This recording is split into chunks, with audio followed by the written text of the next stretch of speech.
Hey students, today's lesson is on areas of circles. So let's go ahead and start with a key idea, and that is that the area, which we use A to show, is the product of pi and the square of the radius. So we can write this in algebra using the formula A equals pi r squared. So let's go ahead and do some examples here. So for our first example, we're going to find the area of the circle, and we're going to use 22 over 7 for pi. So we're going to start with, A equals pi r squared, and we're going to use 22 over 7 for pi. So A equals 22 over 7 times the radius squared. So in this case, I'm just going to write it out 7 times 7, right? Instead of writing 7 squared, because these 7s are going to cancel out, right? 22 over 7 times 7 would be 22. So my area equals 22 times 7, which is 154. And my units here would be square centimeters, centimeters squared, because I'm talking about two-dimensional area.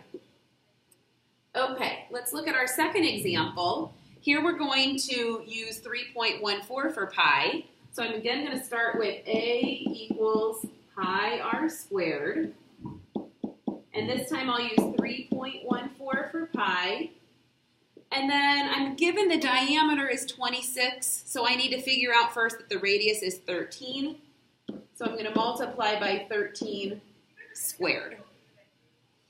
Okay, so now when I simplify, I'm going to say A equals 3.14 times 169. That's 13 squared. And then I can use my calculator to simplify further, and it's 530.66, and the units would be square inches. Okay, let's look at our second example.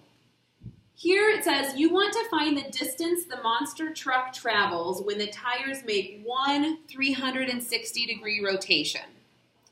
Which best describes this distance? Well, it's not the radius. That's the distance from the center of the circle to the outside. It's not the diameter. That's the distance all the way across. The circumference of the tire is the distance around, so that seems like it's a good contender here. And the area of the tire, that's a two-dimensional area, so that's not what I'm looking for. This would be the circumference is what I'm looking for in this situation. All right. Example 3, finding the area of a semicircle. So just like we found the area of the circumference, we can find it,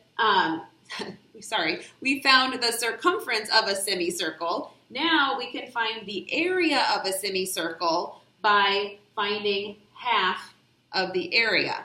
So we know that our area formula is pi r squared. If we're finding the area of a semicircle, we're going to find 1/2 pi r squared. And let's go ahead and use 3.14 for pi as an approximation.